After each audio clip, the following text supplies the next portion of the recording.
ನಮಸ್ಕಾರ. ಸೊ ಇಲ್ಲಿ ವಿಶೇಷವಾಗಿ ಏನೋ ಇದೆ ಅಂತ ಹೇಳ್ತಿದ್ರಿ ಈ ಒಂದು ಜಾಗದಲ್ಲಿ ನಿಮ್ಮ ಜಾನಪದ ಕಲೆ. ಸೊ ಒಂಚೂರು ಮಾತಾಡೋದ್ರೆ ನಾವು ಎತ್ತಿನ ಮೇಲೆ ಹೇಳ್ತೇವ್ರಿ. ಹಾಂ ರೀ. ಹಿಂದಿನ ಮಂದಿ ಹೂಡೋದು, ಆಮೇಲೆ ಗಳೆ ಹೊಡೆಯೋದು, ಬಿತ್ತೋದು ಎಲ್ಲ ಮಾಡ್ತಿದ್ರಿ. ಈಗ ಹೆಂಗಂದ್ರ ಬಸವಣ್ಣನ ಮಕ್ಕಳಿಗೆ ತೋರಿಸ್ಬೇಕಲ್ರಿ. ಈಗ ಬಸವಣ್ಣನ ಕಮ್ಮಿ ಆಗಿಬಿಟ್ಟವ್ರಿ. ಆಮೇಲೆ ಆಕಳನು ಕಮ್ಮಿ ಆಗ್ಯಾವ್ರಿ, ಹಿಂಡವು ಕಮ್ಮಿ ಆಗ್ಯಾರ. ಅದ್ರ ಸಲುವಾಗಿ ಇವನ್ನೆಲ್ಲ ಇಟ್ಟಾರ್ರಿ. ಅವಕ್ರ ಮೇಲೆ ನಾವು ಹಾಡು ಹೇಳ್ತೇವ್ರಿ, ಎತ್ತಿನ ಮೇಲೆ. ಆಮೇಲೆ ಕುಸಿನ ತೊಟ್ಲಾಗ ಹಾಕೋದ್ರ ಮೇಲೆ ನಾವು ಹಾಡು ಹೇಳ್ತೇವ್ರಿ.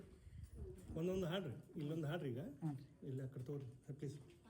ಯಾರಿಗೆ ಒಲಿದವನೇ ಈ ಬಸವಣ್ಣ, ದೈವ ಶೃಂಗಾರದವನೇ ಈ ಬಸವಣ್ಣ.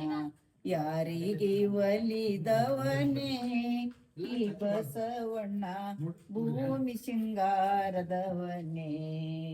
ಬಸವಣ್ಣನ ಕಣ್ಣ ನೋಡ, ಬಸವಣ್ಣನ ಕೋಡ ನೋಡ, ಶಿವನ ಮುರಗಿಯ ಬೆತ್ತ. ಯಾರಿಗೆ ಒಲಿದವನೇ ಈ ಬಸವಣ್ಣ, ದೈವ ಶೃಂಗಾರದವನೇ ಈ ಬಸವಣ್ಣ.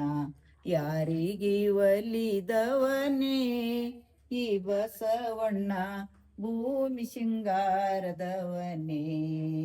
ಬಸವಣ್ಣನ ಇಣಿ ನೋಡ, ಬಸವಣ್ಣನ ದುಬ್ಬ ನೋಡ, ಶಿವನ ಕುಂದ್ರುವ ಮಂಚ.